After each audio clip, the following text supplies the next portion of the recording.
تصور کیا جائے کہ قدموں کے نیچے موجود یہ جو ٹھوس زمین ہے، ارد گرد کی مادی اشیاء ہیں یا آسمان کے ستارے ہیں، در حقیقت کوئی مادی مشینیں نہیں ہیں، بلکہ ایک بہت بڑا آپس میں جڑا ہوا ایک خیال ہے۔ یہ واقعی بہت عجیب لگتا ہے نا سننے میں۔ بالکل، اور آج فزکس اور فلسفے کے درمیان موجود اسی حد بندی کو عبور کرنے کی کوشش کی جائے گی جسے عام طور پر ناقابل تسخیر سمجھا جاتا ہے۔ اس گہرے مطالعے میں خوش آمدید۔ آج کا موضوع ایک انتہائی پیچیدہ اور فکر انگیز کتاب مذہب و سائنس کے فراہم کردہ متن پر مبنی ہے۔ جی، اور یہ متن سائنس، فلسفے اور مذہب کے درمیان موجود تعلق کی بہت گہرائیوں میں اترتا ہے۔ ہاں بالکل، اس مطالعے کا بنیادی مقصد یہ سمجھنا ہے کہ سائنسی علم کی حدیں کیا ہیں، کیا ارتقاء ایک ثابت شدہ حقیقت ہے یا محض ایک عقیدہ، اور کیا کائنات واقعی ایک مشین ہے یا پھر ایک بہت بڑا خیال۔ چلیں اس کے مختلف پہلوؤں کو سمجھتے ہیں، لیکن ہاں، گفتگو کا آغاز کرتے ہوئے یہ واضح کرنا ضروری ہے کہ اس متن میں سائنس اور کائنات کے حوالے سے کچھ بہت حساس دلائل دیے گئے ہیں۔ صحیح کہہ رہی ہیں آپ۔ اس لیے اس تجزیے کا مقصد کسی خاص نظریے کی توثیق کرنا ہرگز نہیں ہے۔ ہمارا کام صرف اور صرف غیر جانبداری کے ساتھ یہ سمجھنا ہے کہ مصنفین نے کیا دلائل دیے ہیں اور وہ ان نتائج تک کیسے پہنچے۔ بالکل، اور یہ غیر جانبدارانہ رویہ اس متن کو سمجھنے کے لیے بہت ضروری ہے، کیونکہ یہ کتاب سب سے پہلے اس بنیادی تصور پر ہی وار کرتی ہے کہ سائنس ایک 100% حتمی اور قطعی علم ہے۔ ہم عام طور پر سائنس کو ٹھوس مشاہدات کا مجموعہ سمجھتے ہیں نا؟ ہاں جی، کہ جو نظر آ گیا، جو تجربے سے ثابت ہو گیا، بس وہی سچ ہے۔ بالکل ایسا ہی ہے، لیکن متن کے مطابق سائنس صرف مشاہدات تک محدود نہیں ہے، بلکہ یہ استخراج یعنی انفرنس پر بہت زیادہ انحصار کرتی ہے۔ اچھا، اس نقطے پر تھوڑی دیر رکتے ہیں۔ استخراج یا انفرنس کا مطلب ہے کہ کسی ایسی چیز کی موجودگی کو مان لینا جسے ہم نے براہ راست نہیں دیکھا، بلکہ اس کے اثرات سے اندازہ لگایا ہے۔ جی ہاں، بالکل درست۔ جیسے کہ کشش ثقل کی مثال لے لیں۔ کوئی کشش ثقل کو دیکھ تو نہیں سکتا، ہم صرف گرتا ہوا سیب دیکھتے ہیں اور ایک نتیجے پر پہنچتے ہیں۔ اگر ہم صرف اسی چیز پر یقین رکھتے ہیں جو ہم دیکھتے ہیں، تو سائنس ان چیزوں کو کیسے ثابت کرتی ہے جنہیں دیکھا نہیں جا سکتا، جیسے کہ ایٹم یا کشش ثقل؟ یہاں سب سے حیران کن بات یہ ہے کہ متن اسی پہلو پر برٹن رسل جیسے مایا ناز فلسفی کا حوالہ دیتا ہے۔ ارے، برٹرن رسل نے اس بارے میں بات کی ہے؟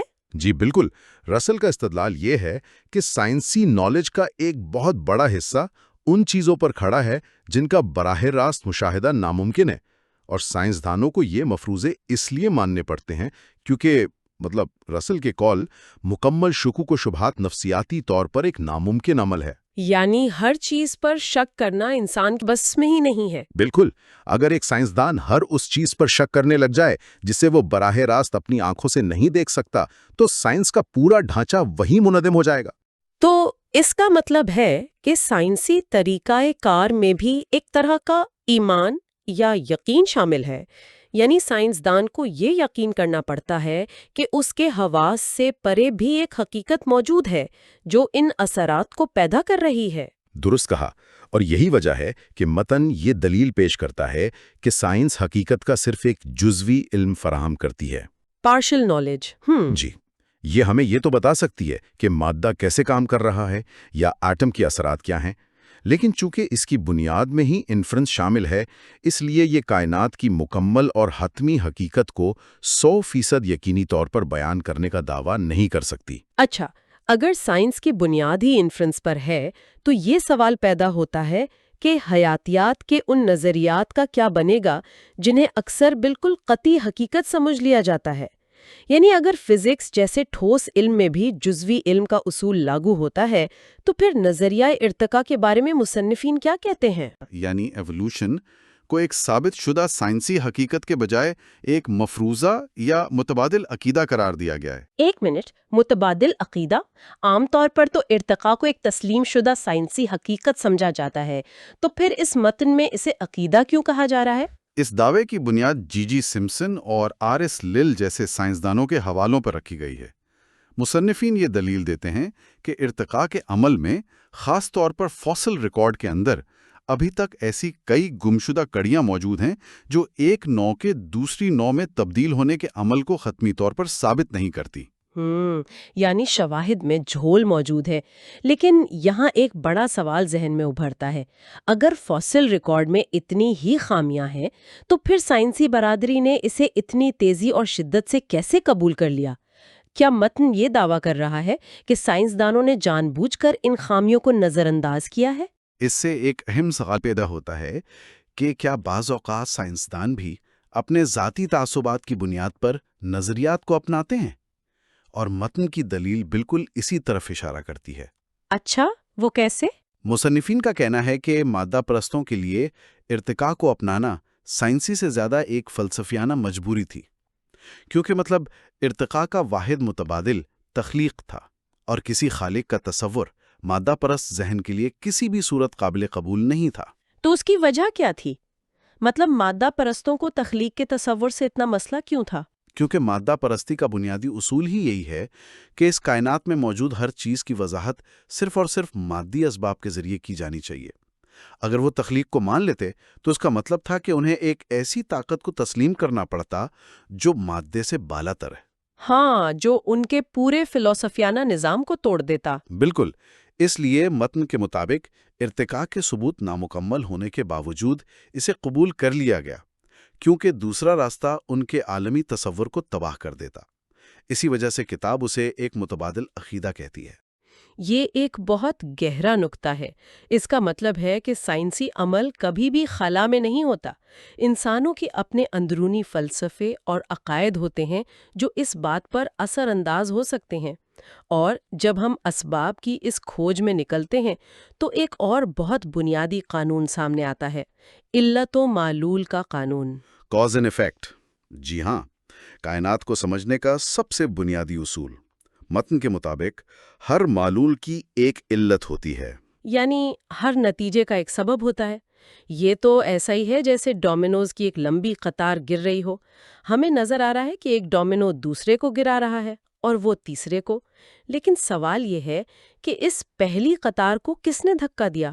کیا فطرت خود اس کی وضاحت کر سکتی ہے؟ متن اس سوال کا بہت ڈو ٹوک جواب دیتا ہے۔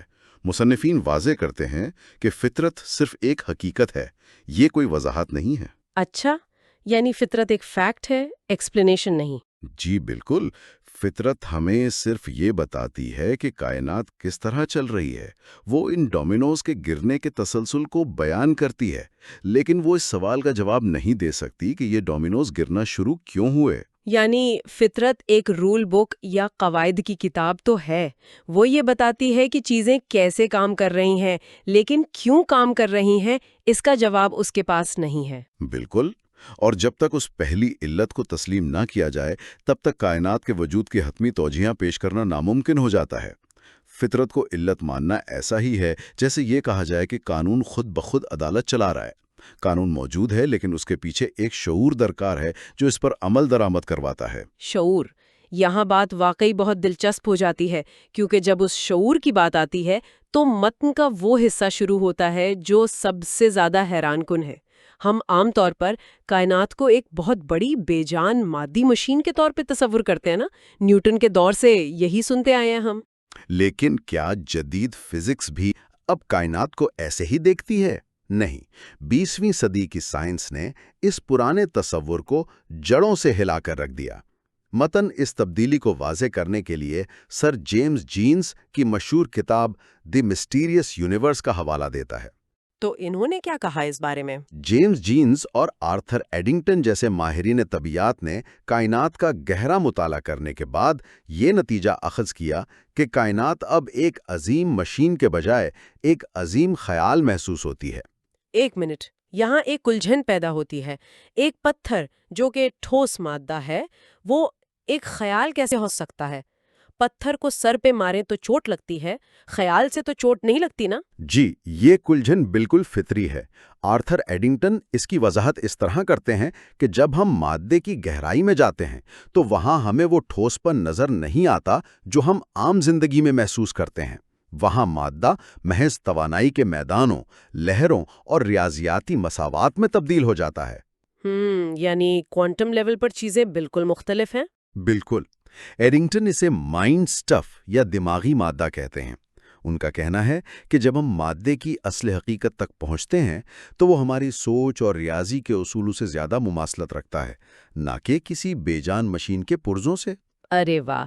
اس کا مطلب یہ ہوا کہ فزکس اور کیمسٹری جو بظاہر مادے کے علوم تھے، جب انہوں نے مادے کی آخری حد کو چھوا تو وہاں انہیں مادہ ملا ہی نہیں، بلکہ انہیں وہاں ایک ریاضیاتی ہم آہنگی ملی جو کہ سراسر شعور یا ذہن کی پیداوار لگتی ہے۔ اور یہی وہ مقام ہے جہاں فزکس، کیمسٹری اور مادی علوم اپنی حدوں کو چھو لیتے ہیں۔ اگر ہم اسے وسیع تر تناظر میں دیکھیں تو معلوم ہوگا کہ یہ مادی علوم انسانی شخصیت، انسان کے شعور اور زندگی کی گہرائی کو بیان کرنے میں مکمل طور پر ناکام رہے ہیں۔ تو اس سب کا اصل مطلب کیا ہے؟ میرا مطلب ہے کہ یہ ساری فلسفیانہ اور سائنسی بحث روزمرہ زندگی یا علم حاصل کرنے والوں کے لیے کیوں اتنی اہم ہے؟ کیرل کے حوالوں سے اسی جدید علمیے پر روشنی ڈالی گئی ہے۔ متن کے مطابق انسان نے کائنات سے خدا کو ہٹا کر انسان دوستی یا ہیومنزم کو بطور مذہب اپنانے کی کوشش کی ہے۔ یعنی انسان نے خود کو ہی سب کچھ مان لیا ہے؟ جی، اور یہ ایک بہت بڑا المیہ ہے۔ ڈاکٹر کیرل کی کتاب مین دی اننون کے مطابق سائنس نے مادے کی حد تک تو ترقی کر لی ہے، لیکن خود انسان ابھی تک ایک راز ہے۔ انسان ابھی تک خود ایک راز ہے۔ بالکل۔ اس علم کو سمجھنے سے انسان مادیت کے سراب اور ایک غیر حقیقی خود اعتمادی سے بچ سکتا ہے۔ انسان سمجھتا ہے کہ وہ سائنس کے ذریعے ہر چیز پر قابو پا لے گا، لیکن وہ یہ بھول جاتا ہے کہ سائنسی علوم کی اپنی واضح حدیں ہیں۔ گویا ہم نے ایک ایسا شاندار ریڈار سسٹم بنا لیا ہے جو خلا میں موجود سیاروں کو تو ڈھونڈ لیتا ہے، لیکن وہ اسکرین کے سامنے بیٹھے ہوئے آپریٹر کو نہیں جانتا۔ اگر ہم آج کے اس پورے متن کا بغور جائزہ لیں تو نقشہ بہت بصیرت افروز ہے۔ بات شروع ہوئی تھی سائنس کے استخراجی ہونے سے، پھر ارتقاء کے نظریے کو ہم نے دیکھا کہ وہ ایک فلسفیانہ مجبوری کا نتیجہ بھی ہو سکتا ہے۔ جی ہاں، اور پھر کاز اینڈ ایفیکٹ کی بحث سے واضح ہوا کہ فطرت کوئی وضاحت پیش نہیں کرتی، بلکہ اسے ایک پہلی علت کی ضرورت ہے۔ اور سب سے بڑھ کر یہ کہ 20ویں صدی کی سائنس مانتی ہے کہ کائنات مادی مشین کم اور ایک عظیم خیال زیادہ محسوس ہوتی ہے۔ اس ساری گفتگو سے واقعی یہی اخذ کیا جا سکتا ہے کہ سائنسی علوم کی اپنی ایک حد ہے۔ مادی ذرائع کبھی بھی انسانی زندگی کے روحانی اور شعوری خلا کو پر نہیں کر سکتے۔ بالکل، اور مطالعے کا بنیادی پیغام بھی یہی محسوس ہوتا ہے کہ علم کی جستجو میں سائنس کی اہمیت سے انکار ممکن نہیں، لیکن اس سے کائنات اور زندگی کی واحد حتمی حقیقت سمجھ لینا ایک بہت بڑی فکری بھول ہے۔ صحیح۔ آج کی یہ تفصیلی بحث کئی ایسے دریچے کھولتی ہے جو عموماً بند رہتے ہیں۔ مطالعے کے اختتام پر ایک ایسا گہرا سوال ابھرتا ہے جو واقعی غور طلب ہے۔ متن اور جدید سائنسدانوں کے مطابق اگر یہ کائنات واقعی مادے کے بجائے ایک عظیم خیال پر مبنی ہے تو پھر وہ کون سا عظیم ذہن ہے جو یہ خیال سوچ رہا ہے؟ یہ واقعی سوچنے کا مقام ہے۔ اور ہمارا اپنا شعور اس عظیم ذہن کے ساتھ کس طرح جڑا ہوا ہے؟ یہ ایک ایسا سوال ہے جو انسان کو دیر تک غور و فکر کرنے پر مجبور کر دیتا ہے۔ یقیناً علم کی جستجو کا یہ سفر یہیں ختم نہیں ہوتا۔ تصور کریں کہ آپ ایک نہایت پیچیدہ اور بہت ہی کمال مہارت سے بنائی گئی مشین کے سامنے کھڑے ہیں۔ اچھا۔ آپ اس کا بیرونی کھول ہٹاتے ہیں اور اس کے اندر گھومتے ہوئے پہیوں، جڑی ہوئی تاروں اور اس کے ایک ایک پرزے کی حرکت کو بہت غور سے دیکھتے ہیں۔ ہاں، ظاہر ہے یہ جاننے کے لیے کہ وہ کام کیسے کر رہی ہے۔ بالکل، اور کچھ دیر کے بعد آپ کو بخوبی سمجھ آ جاتا ہے کہ یہ مشین طبعی لحاظ سے کام کیسے کر رہی ہے۔ اس کا پورا میکانزم آپ کے سامنے آ جاتا ہے۔ صحیح۔ لیکن کیا محض ان پرزوں کی حرکت کو جان لینے سے یہ سوال حل ہو سکتا ہے کہ یہ مشین در حقیقت بنائی کیوں گئی تھی؟ یہ ایک بہت گہرا سوال ہے۔ یا اس حیرت انگیز ترتیب کے پیچھے کس ذہن کا ارادہ کام کر رہا ہے؟ کیونکہ دیکھیں، جب بھی مذہب اور سائنس کی بحث چھڑتی ہے نا، تو اسے کبھی نہ ختم ہونے والی جنگ کے طور پر پیش کیا جاتا ہے۔ ہاں بالکل، ایک محاذ بنا دیا جاتا ہے۔ ایسا محاذ جہاں سائنس کو خالصتاً ٹھوس حقائق اور عقل کا علمبردار سمجھا جاتا ہے اور مذہب کو محض ایک اندھے عقیدے کے خانے میں ڈال دیا جاتا ہے۔ آج کے اس تفصیلی جائزے کا مقصد دراصل اسی الجھن کو سلجھانا ہے۔ اور یہ بہت ضروری بھی ہے، کیونکہ دیکھیں انسانی ذہن چیزوں کو انتہائی سادہ اور دو ٹوک خانوں میں بانٹنے کا عادی ہے۔ ہاں، ہم بس بلیک اینڈ وائٹ میں سوچتے ہیں۔ بالکل، ہم فرض کر لیتے ہیں کہ ایک طرف وہ لوگ ہیں جو صرف لیبارٹری کے نتائج پر بات کرتے ہیں اور دوسری طرف وہ جو صرف اندیکھے تصورات پر یقین رکھتے ہیں۔ مطلب ہم ایک لکیر کھینچ دیتے ہیں۔ صحیح، لیکن جب ہم اس تقسیم کی تھوڑی فلسفیانہ بنیادوں پر غور کرتے ہیں تو معلوم ہوتا ہے کہ یہ تفریق اتنی دو ٹوک نہیں ہے۔ آج ہمارے پاس جو ذرائع ہیں جن میں ٹی آر مائلز، برٹرنڈ رسل اور چارلز ڈارون کی تحریریں شامل ہیں، وہ کچھ اور ہی کہانی سناتی ہیں۔ اور ہمارا مقصد بھی یہی ہے کہ ہم ان ذرائع کی مدد سے اس بات کا کھوج لگائیں کہ کیا واقعی سائنس اور مذہب ایک دوسرے کی مکمل ضد ہیں؟ میں بہت خوبی سے ملتا ہے۔ مائلز بتاتے ہیں کہ سائنسی طریقہ کار کا بنیادی اصول ہی یہ ہے کہ وہ صرف ان مظاہر کو مانتا ہے جن کا حواس کے ذریعے مشاہدہ کیا جا سکے۔ مطلب جنہیں ہم دیکھ سکیں یا چھو سکیں؟ ہاں، اور جنہیں تجربہ گاہ میں بار بار دہرا کر یعنی عملی مظاہرے کے ذریعے ثابت کیا جا سکے۔ روایتی سائنس کا دعویٰ ہے کہ اگر کوئی چیز اس دائرے میں نہیں آتی تو وہ سائنسی دائرہ کار سے باہر ہے۔ اور یہیں سے وہ مشہور خلیج پیدا ہوتی ہے نا، کیونکہ مذہب جن سوالات پر بات کرتا ہے جیسے خدا کا وجود یا زندگی کا مقصد، ان کا لیبارٹری میں کوئی مادی تجربہ تو نہیں کیا جا سکتا۔ یہی تو اصل نکتہ ہے۔ مائلز کا ایک بہت زبردست جملہ ہے اس حوالے سے۔ وہ کہتے ہیں کہ جو جاننے کے قابل ہے وہ اہم نہیں، اور جو اہم ہے وہ جانا نہیں جا سکتا۔ واو، مطلب جو اہم ہے وہ جانا نہیں جا سکتا۔ اس سے ان کی کیا مراد ہے؟ مائلز دراصل یہاں سائنس کی محدودیت کو واضح کر رہے ہیں۔ سائنس ہمیں یہ تو بتا سکتی ہے کہ کشش شکل کیسے کام کرتی ہے یا خلیے کیسے تقسیم ہوتے ہیں، یہ سب جاننے کے قابل طبعی حقائق ہیں۔ صحیح۔ لیکن انسان کا بنیادی المیہ تو طبعی نہیں ہے نا۔ ہم اس کائنات میں کیوں ہیں، یہ سب سے اہم سوال ہے، اور مائلز کے مطابق اسے لیبارٹری کے طریقوں سے ثابت یا رد نہیں کیا جا سکتا۔ تو کیا ہم اسے اس طرح دیکھ سکتے ہیں کہ سائنس دراصل اس کائنات کا ایک یوزر مینول ہے؟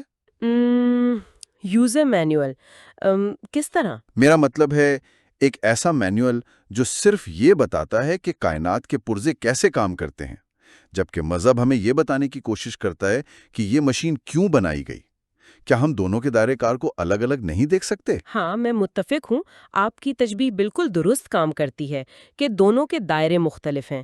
سائنس مادی دنیا کے کیسے پر توجہ مرکوز کرتی ہے۔ تو پھر مسئلہ کہاں آتا ہے؟ مسئلہ تب پیدا ہوتا ہے جب سائنسدان اپنے اس مادی دائرے سے باہر نکل کر حتمی سچائیوں پر دعوے کرتے ہیں۔ جب وہ اصرار کرتے ہیں کہ چونکہ وہ اس یوزر مینول سے باہر کسی چیز کا مشاہدہ نہیں کر سکتے، اس لیے اس کے باہر کچھ موجود ہی نہیں ہے۔ اچھا، یعنی وہ سائنس کی حد کراس کر جاتے ہیں۔ بالکل، وہ سائنسی حدود سے تجاوز کر کے ایک خاص قسم کے عقیدے کا پرچار کر رہے ہوتے ہیں۔ یہ خالصتاً ایک فلسفیانہ چھلانگ ہوتی ہے۔ یہ بات ہمیں ایک اور بہت دلچسپ سوال کی طرف لے جاتی ہے۔ ہم نے کہا کہ سائنس کا اصرار ہے کہ صرف وہ سچ ہے جسے حواس سے محسوس کیا جائے۔ ہاں، روایتی دعوت تو یہی ہے۔ تو پھر ان سائنسی نظریات کا کیا جنہیں ہم نے کبھی آنکھ سے نہیں دیکھا؟ اگر ہم ذرائع کو دیکھیں تو پتہ چلتا ہے کہ طبیعیات اور کیمسٹری تو ایسے کئی تصورات پر کھڑی ہیں جن کا براہ راست مشاہدہ ناممکن ہے۔ بالکل، اور یہیں پر استخراج یعنی انفرنس کا تصور سامنے آتا ہے۔ استخراج کے بغیر سائنس ایک قدم بھی نہیں چل سکتی۔ استخراج کو اگر ہم سادہ الفاظ میں سمجھیں تو استخراج کا سادہ مطلب یہ ہے کہ جب ہم کسی پوشیدہ چیز کے ظاہری اثرات مسلسل دیکھتے ہیں تو ہم عقل اور منطق کی بنیاد پر اس پوشیدہ چیز کے وجود کا نتیجہ اخذ کر لیتے ہیں۔ صحیح، یعنی ہم نے چیز کو نہیں دیکھا، بس اس کے اثرات کو دیکھا، جیسے بجلی۔ بہترین مثال ہے۔ سائنسدان کہتے ہیں کہ بجلی تاروں میں الیکٹرانز کی حرکت کا نام ہے، لیکن کیا آج تک کسی نے الیکٹران کو براہ راست دیکھا ہے؟ میرا تو نہیں خیال کہ کسی نے دیکھا ہے۔ ہم تو بس بلب کو روشن ہوتے دیکھتے ہیں۔ بالکل، ہم صرف اثرات کا مشاہدہ کرتے ہیں، بلب کا جلنا، میٹر کی سوئی کا ہلنا، اور پھر استخراج کے ذریعے ایک اندیکھے الیکٹران پر مکمل یقین کر لیتے ہیں۔ رکیں، یہ تو بہت حیران کن بات ہے۔ کس لحاظ سے؟ اس کا مطلب ہے کہ سائنسدان بھی ان اندیکھی چیزوں پر باقاعدہ یقین رکھتے ہیں، اگر الیکٹران پر اس کے اثرات دیکھ کر ایمان لایا جا سکتا ہے تو مذہب کے اندیکھی تصورات کو صرف اس بنیاد پر کیوں مسترد کیا جاتا ہے کہ وہ دکھائی نہیں دیتے؟ نوعیت کا فرق ضرور ہے۔ سائنس جن چیزوں کا استخراج کرتی ہے وہ ریاضیاتی دائرے میں ہوتی ہیں، صحیح۔ لیکن یہ بات اپنی جگہ بالکل درست ہے کہ سائنس محض حواس کے مشاہدے پر کھڑی نہیں رہ سکتی، اسے استخراج کا سہارا لینا ہی پڑتا ہے۔ اگر اثرات دیکھ کر الیکٹران مانا جا سکتا ہے تو کائنات کی ترتیب دیکھ کر ایک خالق کا استخراج غیر منطقی نہیں ہے۔ یہ تو ایک طرح کا دوہرا معیار ہو گیا نا، سائنس جس استخراج کو چاہے مان لے، جسے چاہے رد کر دے۔ ہاں، اور اس مادیت پسندانہ مجبوری کا سب سے بڑا ثبوت ہمیں ڈارون کے نظریہ ارتقاء کی بحث میں ملتا ہے، جس کا ذکر ہمارے ذرائع میں بڑی تفصیل سے کیا گیا ہے۔ ہاں، ڈارون کی کتاب اوریجن آف سپیشیز، اس نظریے کو تو سائنس میں ایک ایسی حتمی حقیقت کے طور پر پیش کیا جاتا ہے جس میں کسی شک کی گنجائش ہی نہیں۔ عام طور پر ایسا ہی سمجھا جاتا ہے، لیکن اگر آپ انہی ذرائع میں موجود ارتقائی ماہرین جیسے جے سمپسن اور ایس لل کی تحریروں کو دیکھیں تو وہ کچھ چونکا دینے والے اعترافات کرتے ہیں۔ کس قسم کے اعترافات؟ وہ خود تسلیم کرتے ہیں کہ ارتقاء کا یہ وسیع عمل سائنسی طور پر حتمی یا مکمل ثابت شدہ نہیں ہے، بلکہ ایس لل تو اسے ان پرووڈ اور ان پروویبل قرار دیتے ہیں، یعنی جسے ثابت کیا ہی نہیں جا سکتا۔ کیا واقعی؟ اگر یہ ثابت نہیں ہو سکتا اور اس میں اتنے خلا ہیں تو پھر اسے بائیولوجی میں سائنسی حقائق کے طور پر مانا کیوں جاتا ہے؟ ذرائع کے مطابق اس کی وجہ سائنسی نہیں بلکہ فلسفیانہ ہے۔ ان کا ماننا ہے کہ اس نظریے کو اس لیے قبول کیا جاتا ہے کیونکہ اس کا متبادل یعنی خصوصی تخلیق یا کسی خالق کا ماننا سائنسدانوں کے لیے ناقابل فہم ہے۔ ایک منٹ رکیے، کیا سائنسی برادری نے ایک نظریہ محض اس لیے اپنا لیا ہے کیونکہ وہ دوسرے متبادل یعنی تخلیق کار پر غور ہی نہیں کرنا چاہتے؟ ہاں، اسے آپ میتھڈولوجیکل نیچرلزم کہہ سکتے ہیں۔ کیا سائنس میں بھی ایک خاص قسم کا تعصب یا ضد موجود ہے؟ دیکھیں، جدید سائنس نے ایک اصول طے کر لیا ہے کہ ہر چیز کی تشریح صرف مادی اسباب سے ہی کرنی ہے۔ جب آپ نے تخلیق کے نظریے کو پہلے ہی دن دروازے سے باہر نکال دیا تو آپ کے پاس ارتقاء کے علاوہ کوئی آپشن ہی نہیں بچتا، چاہے اس میں کتنے ہی بڑے شغاف کیوں نہ ہوں۔ بالکل۔ سائنس بعض اوقات ان نظریات کو اپنا لیتی ہے جو ان کے مادیت پسندانہ دائرہ کار میں فٹ بیٹھتے ہوں، چاہے ان کے ثبوت نامکمل ہی کیوں نہ ہو۔ یہ تو بہت عجیب بات ہے۔ سائنس پہلے یہ طے کرتی ہے کہ جواب صرف مادے کے اندر سے آنا چاہیے اور پھر اسی دائرے میں گھومتی رہتی ہے۔ اور اس فکری الجھن کی سب سے دلچسپ مثال ہمیں مشہور فلسفر برٹرینڈ رسل کے خیالات میں ملتی ہے۔ ہاں، رسل، جو دنیا کے تمام بڑے مذاہب پر سخت تنقید کرتا تھا۔ بالکل، رسل کا دعویٰ تھا کہ ڈارون کے نظریے نے آرگیومنٹ فرام ڈیزائن، یعنی یہ دلیل کہ ہر شے کا ایک بنانے والا ہے، اس دلیل کو مکمل تباہ کر دیا ہے۔ کیونکہ اس کے خیال میں ارتقاء ایک اندھا اور میکانیکی عمل ہے جس میں کسی ڈیزائنر کی ضرورت نہیں۔ صحیح۔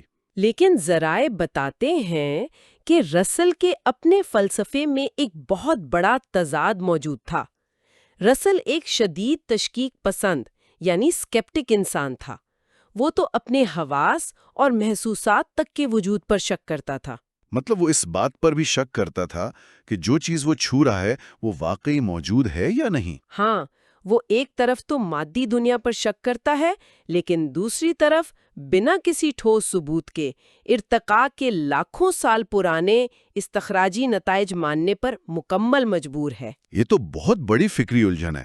مطلب رسل کا یہ رویہ ایسا ہی ہے نا جیسے کوئی شخص اپنے گھر کی بنیادوں اور دیواروں کے وجود پر تو شدید شک کرے، ہاں، صحیح۔ لیکن ساتھ ہی وہ اس بات پر 100% یقین رکھے کہ مجھے پختہ پتہ ہے اس گھر کا کوئی معمار نہیں ہے۔ بالکل ایسا ہی ہے۔ یہ مثال رسل کے تضاد کو بہت خوبی سے واضح کرتی ہے۔ اگر آپ کو دیوار پر ہی شک ہے تو اس کے بنانے والے کی عدم موجودگی پر اتنا یقین کیسے ہو سکتا ہے؟ تو پھر ارتقاء اور خالق کے حوالے سے حتمی نتیجہ کیا نکلتا ہے؟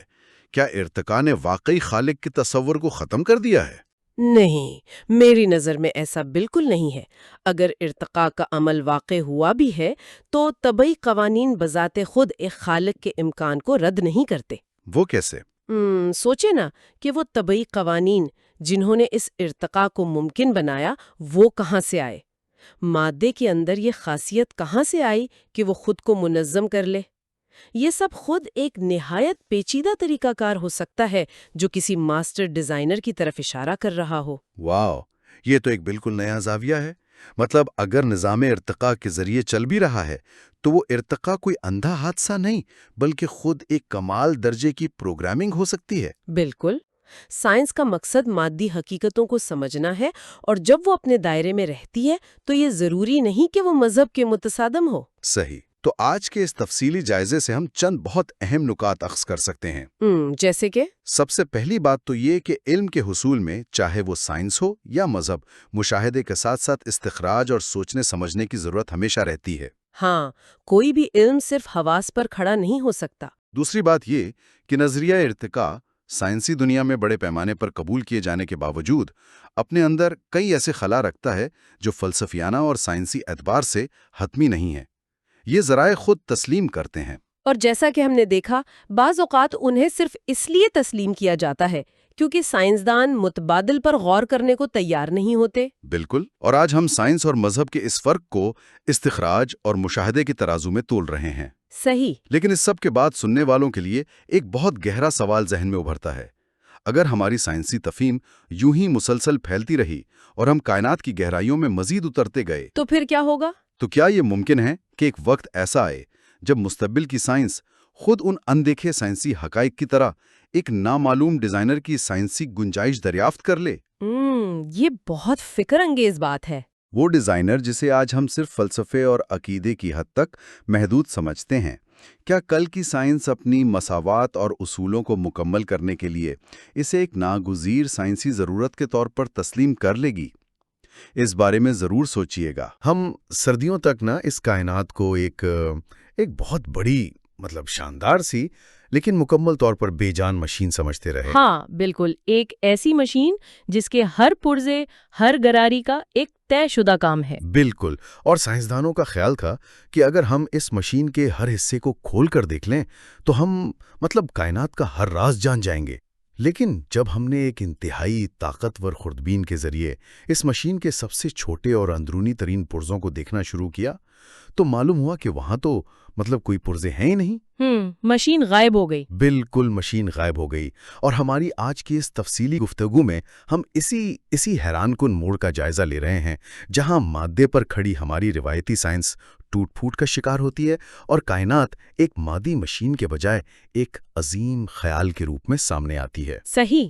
اور آج کی گفتگو کے لیے ہمارے پاس جو ماخذات ہیں وہ بہت دلچسپ ہیں۔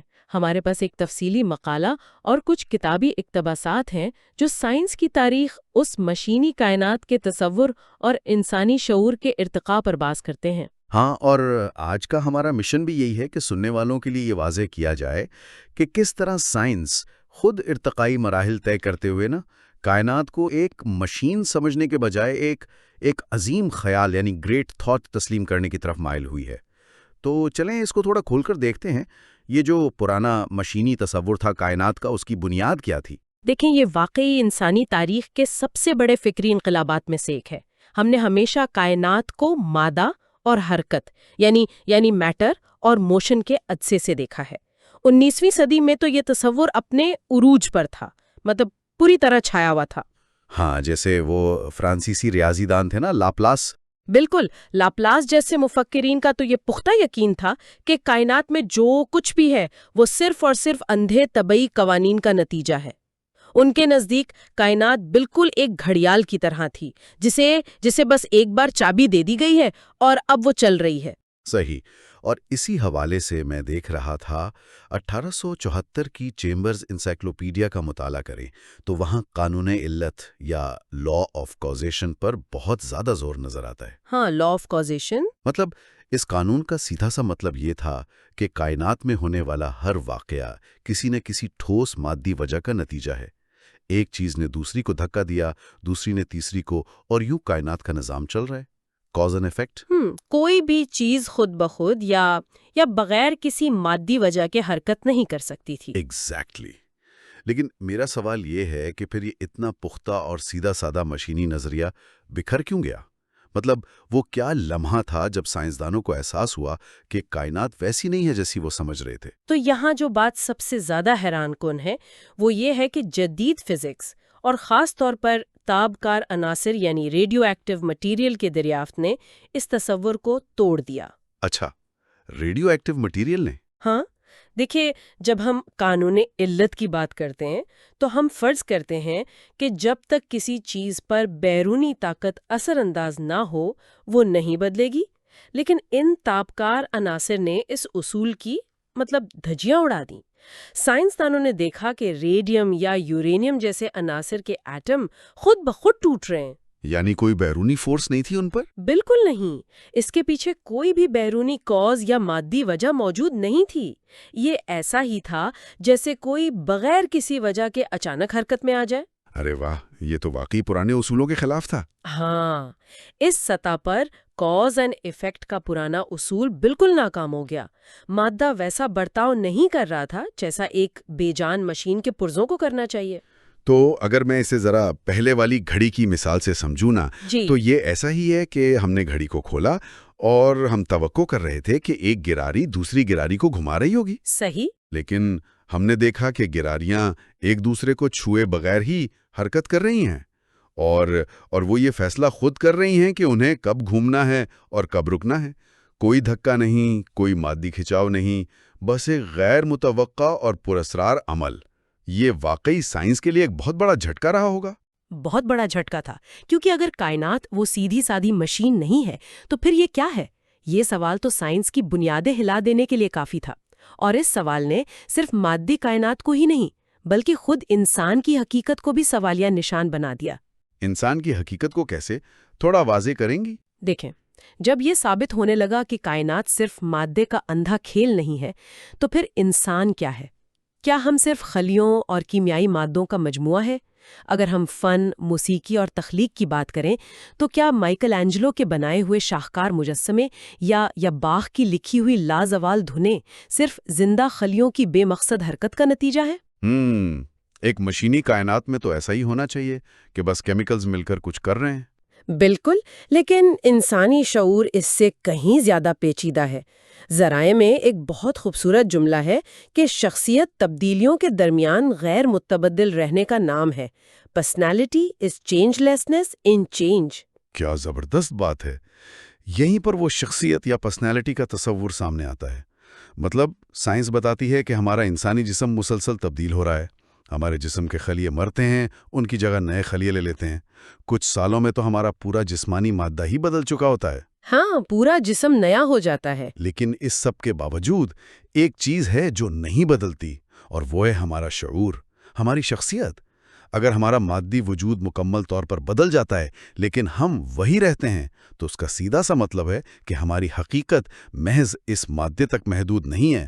بالکل، اور 19ویں صدی کے آخر میں اس حقیقت کو سمجھنے کی ایک بہت دلچسپ کوشش کی گئی۔ 1882 میں سوسائٹی فار سائیکیکل ریسرچ قائم ہوئی۔ 1882 میں؟ اچھا، ہاں، اس دور کے سائنسدانوں نے محسوس کیا کہ انسانی شعور اور شخصیت کچھ ایسا ہے جو مادے کی حدود سے باہر ہے، لہٰذا انہوں نے بقا کے مفروضے یعنی سروائیول ہائپوتھیسس پر تحقیق شروع کی۔ سروائیول ہائپوتھیسس یعنی موت کے بعد کی زندگی کے حوالے سے؟ بالکل، وہ یہ جاننا چاہتے تھے کہ کیا موت، جو کہ جسمانی مادے کا خاتمہ ہے، اس کے بعد بھی انسانی شخصیت یا شعور باقی رہتا ہے؟ تو انہوں نے روح اور موت کے بعد کی زندگی کا باقاعدہ تجرباتی اور سائنسی ثبوت یعنی ایمپیریکل پروف تلاش کرنے کی کوشش کی۔ رکیں، یہاں آ کر بات واقعی بہت دلچسپ ہو جاتی ہے، لیکن مجھے یہاں اس طریقے پر سخت اعتراض ہے۔ مطلب یہ ایک بہت بڑا تضاد معلوم ہوتا ہے۔ تضاد؟ وہ کیسے؟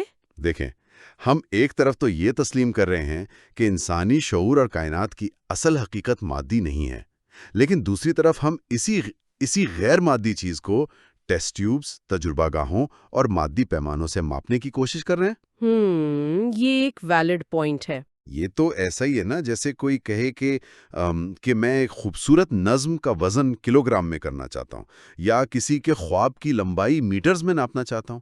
کیا یہ طریقہ کاری بنیادی طور پر غلط نہیں تھا؟ بظاہر یہ واقعی ایک غیر منطقی سوچ لگتی ہے، لیکن ہمیں اس دور کے سائنسدانوں کی نفسیات سمجھنی ہوگی۔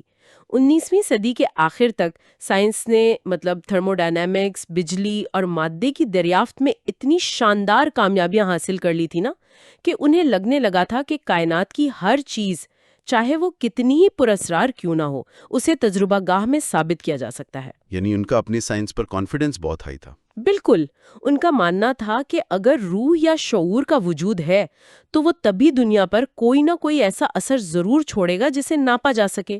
وہ ایک غیر مادی حقیقت کو ثابت تو کرنا چاہتے تھے، لیکن ان کے پاس اوزار صرف مادی تھے۔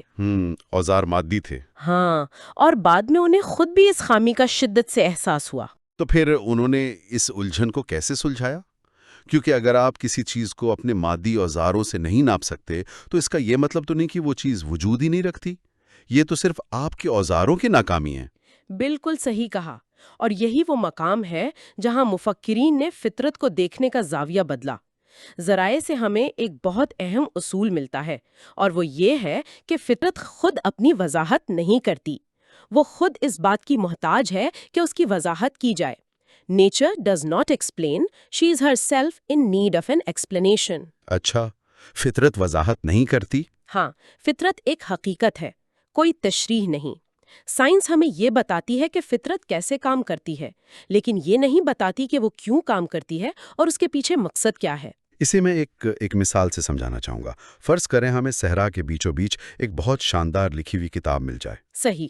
ہم سائنسی طریقے سے اس کتاب کے کاغذ کا تجزیہ کر سکتے ہیں، ہم اس کی سیاہی کی کیمیائی ساخت بتا سکتے ہیں، ہم یہ بھی بتا سکتے ہیں کہ اس کتاب کو کس طرح کی بائنڈنگ سے جوڑا گیا ہے۔ یہ سب کیسے کا جواب ہے۔ بالکل، یہ سائنس کا دائرہ کار ہے۔ ہاں، لیکن وہ کتاب چاہے وہ کتنی ہی ضخیم کیوں نہ ہو، خود کھڑے ہو کر یہ نہیں بتا سکتی کہ اس کا مصنف کون ہے اور اس نے وہ کہانی کیوں لکھی ہے۔ فطرت بالکل اس کتاب کی طرح ہے۔ اس کے قانون، اس کے موسم، اس کے سیارے اور ستارے، یہ سب اس کتاب کے صفات ہیں۔ بہت خوبصورت مثال ہے، اور مصنف کی تلاش کتاب کے مادی وجود سے باہر کرنی پڑتی ہے۔ بالکل۔ اور اسی سوچ نے ارتقاء یا ایولیوشن کی بحث کو بھی ایک نیا رخ دیا۔ عام طور پر جب ہم ارتقاء کی بات کرتے ہیں تو ہم مشینی ارتقاء یعنی میکینیکل ایولیوشن کو دیکھتے ہیں، جس کی بنیاد تولید اور تغیر یعنی ریپروڈکشن اور ویریشن پر ہے۔ ہاں، ڈاروینین ماڈل جو ہے۔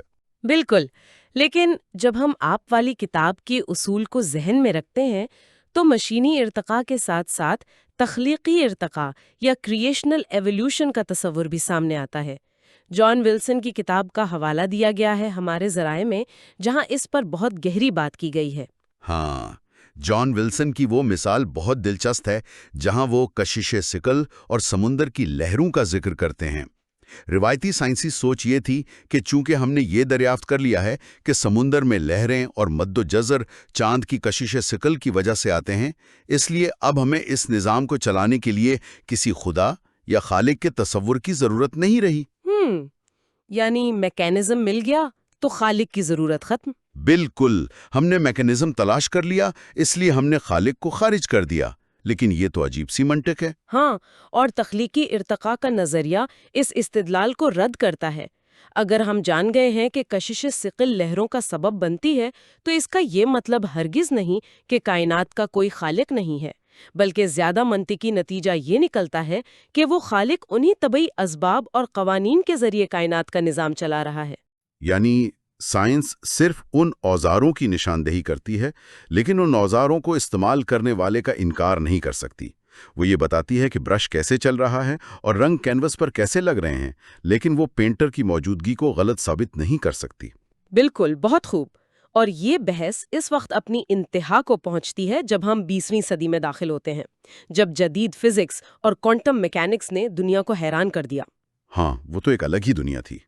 سر جیمز جینز کی کتاب دی مسٹیریس یونیورس اور آرتھر ایڈنگٹن کے خیالات نے تو گویا صدیوں پرانے سائنسی عقائد کی بنیادیں ہی ہلا دی۔ ہاں، اگر ہم اسے بڑی تصویر کے ساتھ جوڑ کر دیکھیں نا تو ان مفکرین کے مطابق کائنات کا بنیادی مادہ، جسے ہم مادہ کہتے آئے ہیں، دراصل مادہ ہے ہی نہیں، وہ مائنڈ سٹف ہے، یعنی ذہن سازی یا ذہن جیسی کوئی چیز۔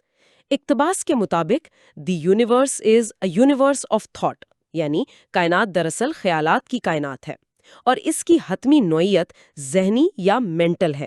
یہ مائنڈ سٹف کی اصطلاح تھوڑی الجھانے والی ہے۔ اس کا واضح مطلب کیا ہے؟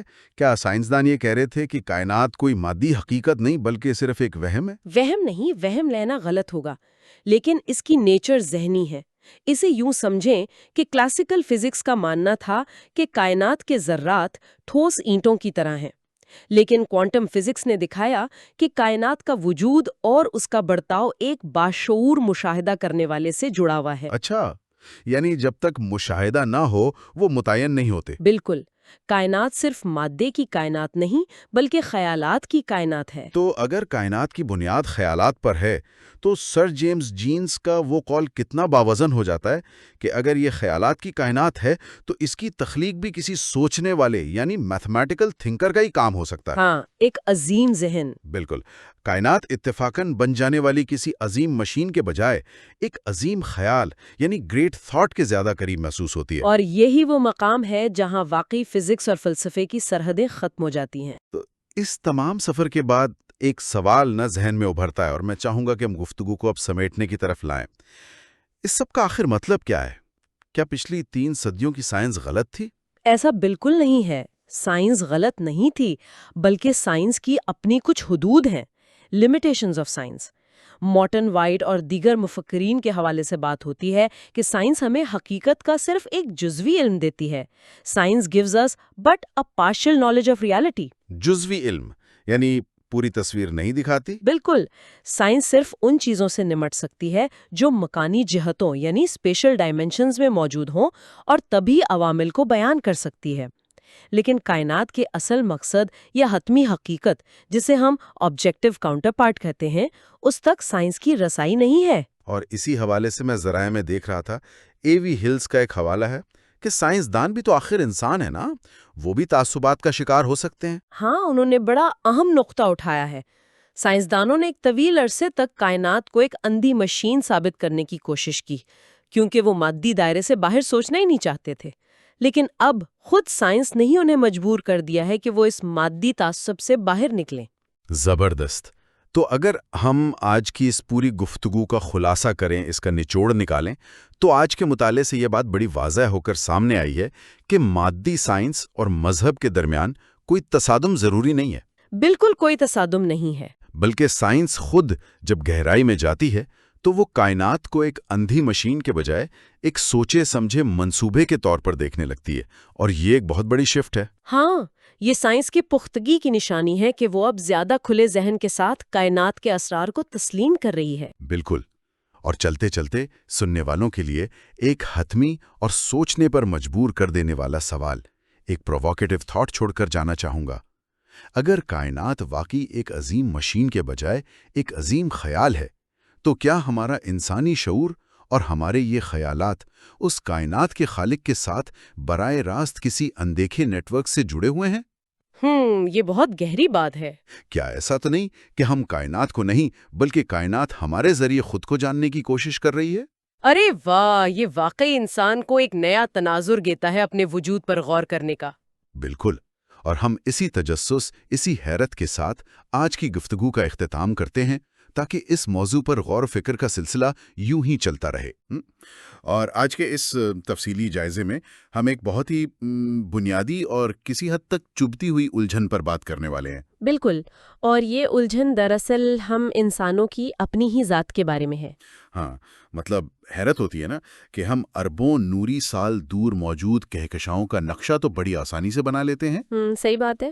ہمیں یہاں زمین پر بیٹھے بیٹھے یہ تک معلوم ہے کہ ایک مرتے ہوئے ستارے کے مرکز میں کون سی کیمیائی تبدیلیاں ہو رہی ہیں، جو کہ سائنس کی بہت بڑی کامیابی ہے۔ بالکل، لیکن کتنی حیرت کی بات ہے کہ ہماری اپنی ہی کھوپڑی کے اندر موجود چند پونڈ کا گوشت یعنی ہمارا دماغ کس طرح بوریت کا احساس پیدا کرتا ہے، اس کا آج تک کوئی حتمی نقشہ نہیں بن سکا۔ یا پھر کس طرح پرانی یادوں کو سوچ کر ہم اچانک مسکرانے لگتے ہیں، اور دراصل یہی وہ بنیادی خلا ہے جہاں آ کر ہماری جدید ٹیکنالوجی ہانپنے لگتی ہے۔ ہاں، وہ کائنات کو ناپنے والے سارے ماڈلز جیسے فیل ہو جاتے ہیں۔ بالکل، ہم نے مادے کو تو بہت گہرائی میں جا کر سمجھ لیا ہے، لیکن جب باری خود کو یعنی انسان کو سمجھنے کی آتی ہے تو سائنس کے پاس جوابات ختم ہونے لگتے ہیں۔ اور وہیں سے اس بڑی الجھن کا آغاز ہوتا ہے جس کی تہیں آج ہم کھولنے کی کوشش کریں گے، ہمارے پاس مطالعے کے لیے کچھ انتہائی دلچسپ ماخذات موجود ہیں۔ جس میں نوبل انعام یافتہ سائنسدان الیکسس کیرل کی مشہور کتاب کا حوالہ بھی شامل ہے۔ ہاں، انسان ایک نامعلوم وجود جسے انگریزی میں مین دی ان نون کہا جاتا ہے، اور اس کے ساتھ ہم جدید ماہرین میں عمرانیات اور آرنلڈ ٹوین بھی جیسے مفکرین کے کام کا بھی جائزہ لیں گے۔ اس جائزے کا بنیادی مقصد ہی یہ سمجھنا ہے کہ کیا واقعی انسان محض ایک بائیولوجیکل مشین ہے؟ اور سب سے دلچسپ سوال یہ کہ جب سائنس انسان کے باطن یا اس کی روح کو سمجھنے میں ناکام ہوتی ہے تو وہ کس طرح مذہب کو لیبارٹری کے سانچے میں ڈھالنے کی کوشش کرتی ہے؟ یہ بحث اس لیے بھی انتہائی ضروری ہے کیونکہ ہم ایک ایسے دور میں جی رہے ہیں جہاں ہر چیز کو صرف ڈیٹا اور اعداد و شمار کی نظر سے دیکھا جاتا ہے۔ بالکل، ہر چیز کو بس ریاضی میں تولا جاتا ہے۔ صحیح۔ اور جب ہم اس رویے کو انسانی زندگی پر لاگو کرتے ہیں تو یہ دیکھنا بہت اہم ہے کہ ہم اپنی اصل حقیقت کو کس طرح مسخ کر رہے ہیں۔ تو شروعات ہم اس سب سے بنیادی سوال سے کرتے ہیں کہ انسان دراصل ہے کیا؟ جی، اور ماخوذات تو بڑی شدت سے اس بات کی نفی کرتے ہیں کہ انسان محض مالیکیولز یا کیمیائی مادوں کا کوئی بے جان مجموعہ ہے۔ لیکن ایک منٹ کے لیے اگر ہم جدید بائیولوجی اور نیورو سائنس کی بات مان لیں تو وہ تو یہی دعویٰ کرتے ہیں نا کہ ہماری ہر سوچ محض دماغ میں کیمیکلز کا کھیل ہے۔ مطلب ان کے نزدیک سب کچھ نیورو ٹرانسمیٹرز ہیں۔ ہاں نا، جیسے ڈوپامین ریلیز ہوا تو خوشی محسوس ہوئی، کورٹیسول بڑھا تو تناؤ آ گیا۔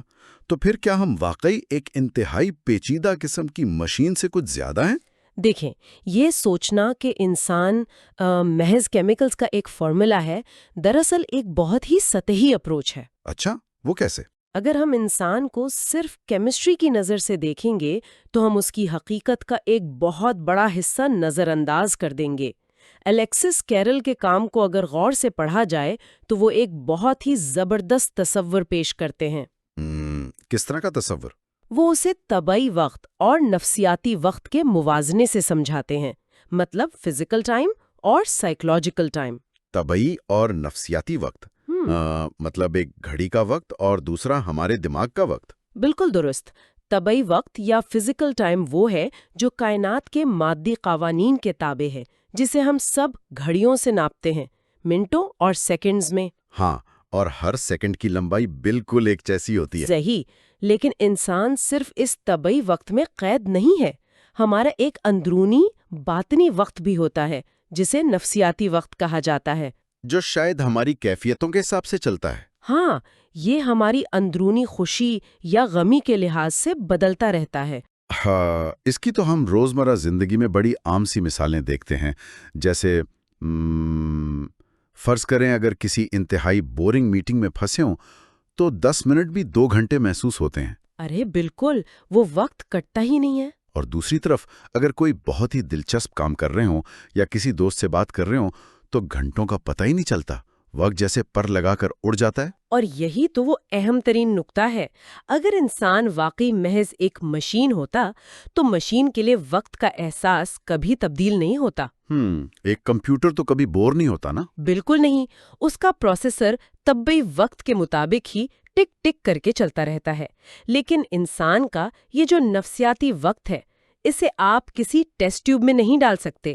یعنی سائنس کسی کیمیکل کو تو ناپ سکتی ہے، لیکن اس کیمیکل کی وجہ سے جو اندرونی احساس پیدا ہو رہا ہے اسے نہیں ناپ سکتی۔ صحیح کہا آپ نے۔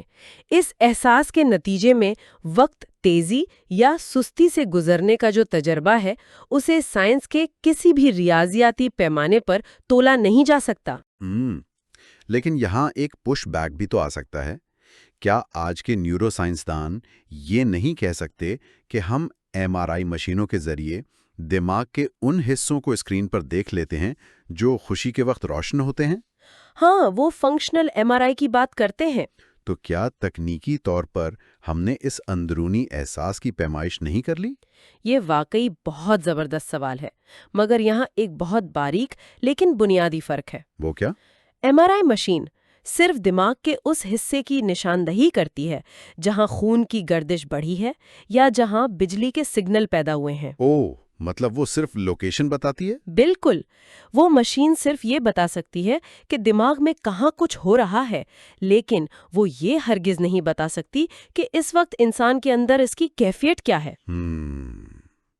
یہ تو بہت گہری بات ہے۔ جی، درد کی لہر کو آپ مانیٹر پر لکیروں کی صورت میں دیکھ سکتے ہیں، لیکن اس درد کی وجہ سے انسان کی روح پر جو گزر رہی ہے، دکھ کی جو گہرائی ہے، وہ کسی اسکرین پر نظر نہیں آتی۔ یعنی سائنس کی حدود بالکل وہی ختم ہو جاتی ہیں جہاں سے انسان کا باطنی تجربہ شروع ہوتا ہے۔ بالکل، اور ماخذات میں الیکسس کیرل بھی یہی بتاتے ہیں کہ انسان کی سائنس مادے کی سائنس کے مقابلے میں بہت پسماندہ رہ گئی ہے۔ اس کا مطلب تو یہ ہوا کہ سائنس نے مادے کی دنیا تو فتح کر لی، لیکن خود انسان کو سمجھنے کے معاملے میں وہ ایک بند گلی میں کھڑی ہے۔ لیکن ایسا کیوں ہے؟ مسئلہ دراصل طریقہ کار کا ہے۔ سائنس کی پوری عمارت ایک خاص اصول پر کھڑی ہے۔ ہر چیز کو ناپنے اور تولنے کا اصول؟ بالکل، ہر چیز کو حصوں میں تقسیم کرنا اور اسے ہندسوں میں بیان کرنا۔ جب ہم کسی ستارے یا دھات کا مطالعہ کرتے ہیں تو یہ ریاضیاتی طریقہ بہت شاندار کام کرتا ہے، کیونکہ مادی دنیا کے قوانین تو متعین ہیں۔ صحیح، لیکن انسان کی پیچیدگی، اس کے اخلاقیات اور روحانیت کو مساواتوں میں بیان نہیں کیا جا سکتا۔ ہاں، مطلب انسان کوئی ریاضی کا فارمولا تو نہیں ہے۔ اسی لیے فلسفے میں عموماً ایک تصور پایا جاتا تھا جسے سنوویت یا ڈوئلزم کہتے ہیں۔ ہاں، وہ جس میں جسم اور ذہن کو دو بالکل الگ چیزیں سمجھا جاتا ہے۔ جی، کہ مادی جسم ایک الگ مشین ہے اور شعور ایک الگ چیز۔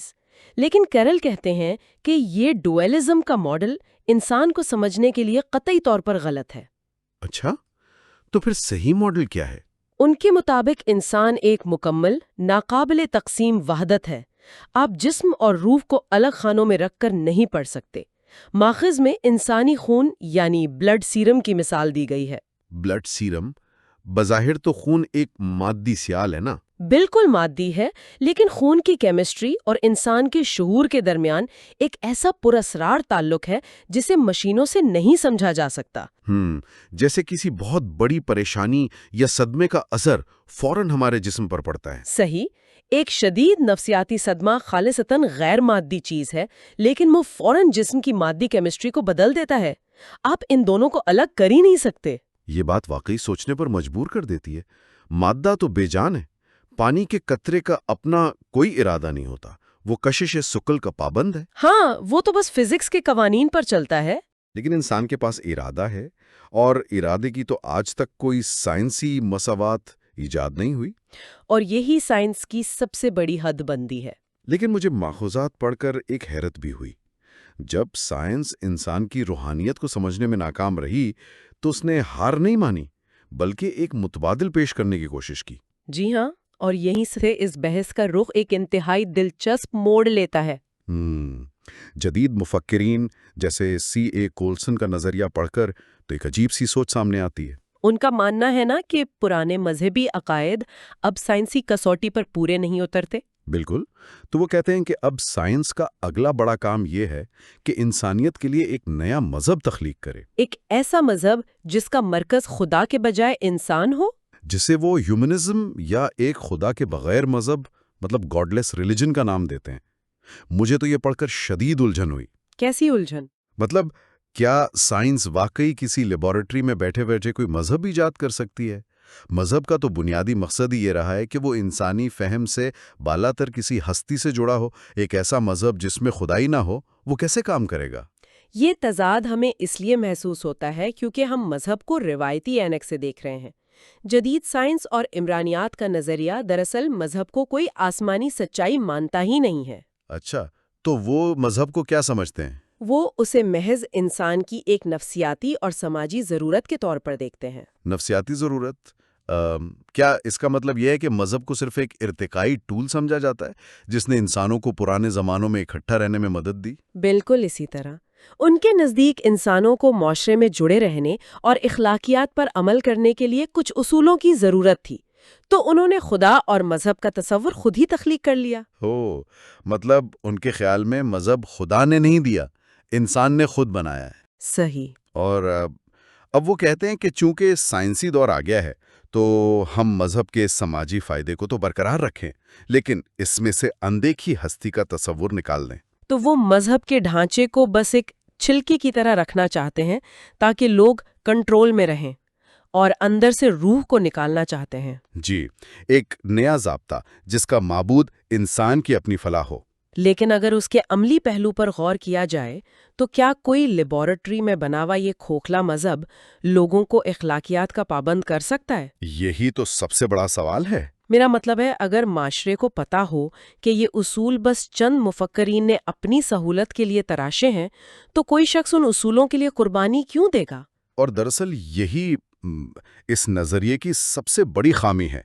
جب آپ کسی نظام سے اس کا تقدس نکال دیتے ہیں تو وہ محض ایک ٹریفک سگنل جیسا قانون بن جاتا ہے۔ ہاں، اور ٹریفک سگنل پر تو لوگ تب تک رکتے ہیں جب تک چلان ہونے کا ڈر ہو۔ بالکل، اس سے کوئی دل سے مقدس فریضہ نہیں مانتا۔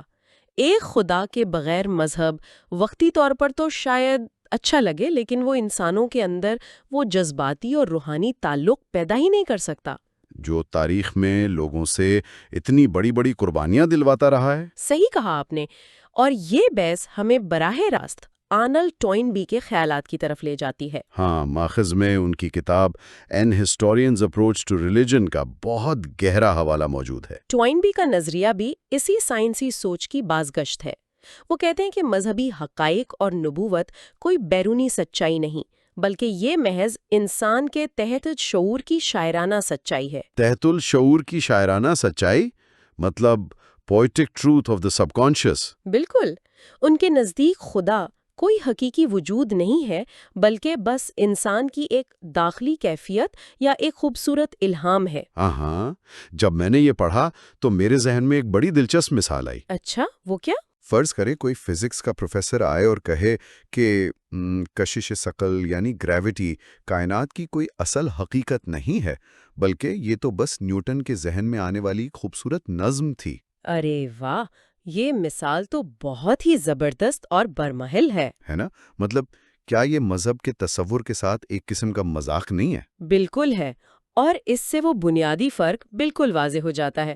جب آپ کسی ٹھوس حقیقت کو محض ایک استعارہ یا شاعری کہہ دیتے ہیں تو آپ اس کی وہ بنیاد ہی چھین لیتے ہیں جس پر انسان اپنی پوری زندگی کھڑی کرتا ہے۔ مطلب ٹوین بھی مذہب کا سیدھا انکار تو نہیں کر رہے، بس اس کے معنی بدل رہے ہیں۔ جی، وہ یہی کہہ رہے ہیں کہ یہ انسان کے اپنے اندر کی ایک خوبصورت اختراع ہے جو اسے نفسیاتی سکون دیتی ہے۔ اگر ہم اسے اور آسان کریں تو کیا وہ یہ کہہ رہے ہیں کہ مذہب بس ایک قسم کی پلیسیبو دوا ہے؟ پلیسیبو؟ ہاں، بالکل وہی تصور ہے۔ مطلب ڈاکٹر نے ایک میٹھی گولی دے دی جس میں کوئی دوائی نہیں، مگر ذہن مان لیتا ہے کہ میں ٹھیک ہو رہا ہوں اور واقعی سکون مل جاتا ہے۔ بالکل درست تشبیہ دی آپ نے، لیکن الجھن یہ ہے کہ یہیں سے وہ سارا اخلاقی ڈھانچہ گر جاتا ہے۔ کیونکہ اگر مریض کو بتا دیا جائے کہ یہ گولی نکلی ہے تو پلاسیبو اثر ختم ہو جاتا ہے۔ بالکل، کوئی بھی انسان کسی ایسی چیز کے لیے اپنی زندگی نہیں گزارتا جس کے بارے میں اسے پہلے سے معلوم ہو کہ یہ صرف اس کے اپنے ہی ذہن کی بنائی ہوئی کہانی ہے۔ اگر مذہب محض ایک ایسا ماڈل ہے جسے ہم نے خود تراشا ہے تو پھر انسان جب چاہے گا اپنی مرضی سے اسے بدل لے گا۔ اور اخلاقیات کی تو پھر کوئی مستقل بنیاد باقی ہی نہیں رہتی نا۔ ہاں، اور جب اخلاقیات کی بنیاد ہی روز بدلتی رہے تو وہ انسانوں کی اندرونی زندگیوں میں کوئی دیر پا تبدیلی کیسے لائے گی؟ یہ تو ایسا ہی ہوا کہ ہم ایک عمارت کو ہوا میں کھڑا کرنے کی کوشش کر رہے ہیں اور امید لگائے بیٹھے ہیں کہ چونکہ ہم نے اس کا نقشہ بہت خوبصورت بنایا ہے اس لیے اسے گرنا نہیں چاہیے۔ صحیح۔ اور اگر ہم اس پوری بات کو ایک بڑے کینوس پر رکھ کر دیکھیں تو ماخوذات یہی ثابت کرتے ہیں کہ جب مذہب اپنی الہامی بنیاد کھو دیتا ہے تو وہ انسان کی روح کی اس گہری پیاس کو بجھانے میں مکمل ناکام ہو جاتا ہے، جو ہمیشہ سے کسی ابدی اور لامحدود سچائی کی تلاش میں رہتی ہے۔ آج کی اس تفصیلی گفتگو اور ماخوذات کی گہرائی میں جانے کے بعد واقعی بہت سے دریچے کھلے ہیں۔ اگر ہم اس بحث کے اہم ترین نکات کو سمیٹنے کی کوشش کریں تو سب سے پہلی بات یہی ابھر کر آتی ہے کہ انسان کو محض ایک بایولوجیکل مشین سمجھنا بہت بڑی فکری بھول ہے۔ بالکل، انسان کا شعور اور اس کا نفسیاتی وقت ایسے حقائق ہیں جنہیں لیبارٹری کے پیمانے نہیں ناپ سکتے۔ اور دوسرا اہم نقطہ یہ ہے کہ ہماری جدید سائنس نے مادے کے قوانین تو بخوبی سمجھ لیے ہیں، مگر انسان کے اندرون کو سمجھنے والی سائنس آج بھی بہت پسماندہ ہے۔ کیونکہ وہ ہر چیز کو ریاضی کے قید میں دیکھنا چاہتی ہے۔ اور تیسرا نقطہ یہ کہ سائنس کی اسی ناکامی کو چھپانے کے لیے جدید سوچ مذہب کو محض انسانی ذہن کی پیداوار ثابت کرنے پر تلی ہوئی ہے۔ مطلب وہ ایک ایسا نیا سائنسی مذہب لانا چاہتی ہے جس میں خدا کی جگہ انسان خود موجود ہو، لیکن اس بحث کا حاصل یہی ہے کہ انسان کا بنایا ہوا کوئی بھی سماجی ضابطہ الہامی سچائی کا متبادل نہیں ہو سکتا۔ قطعی طور پر آج کے اس جائزے سے اور ان نظریات کو کھنگالنے کے بعد ایک بہت ہی گہرا اور چبھتا ہوا سوال ذہن میں ابھرتا ہے، جس پر واقعی غور کرنا بنتا ہے۔ فرض کریں آج سے 100 سال بعد بائیولوجی اور نیورو سائنس کے ماہرین مل کر واقعی ایک کامل لیبارٹری میڈ مذہب تیار کر لیں۔ اچھا، ایک ایسا نظام جو ہمارے دماغ کے کیمیکلز کو کنٹرول کر کے ہمارے معاشرتی رویوں کو ترتیب دے کر ہمیں مکمل سائنسی اور ذہنی سکون دے دے۔ تو پھر؟ تو کیا انسان کی وہ روح جو صدیوں سے کسی نامعلوم، پراسرار اور لامحدود حقیقت کی تلاش میں بھٹکتی رہی ہے، وہ اس کیمیکل سکون سے کبھی مطمئن ہو پائے گی، یا ہم محض ایک مادی پنجرے کو سونے کے پانی سے رنگ رہے ہوں گے؟ یہ واقعی ایک ایسا سوال ہے جو انسان کو اپنی اصل حقیقت پر سوچنے پر مجبور کر دیتا ہے۔ بالکل۔ فہم اور شعور کے اس سفر کو جاری رکھیں۔ جلد ہی کسی نئے موضوع اور نئے تفصیلی جائزے کے ساتھ پھر ملاقات ہوگی۔ ساتھ رہنے کا بہت شکریہ۔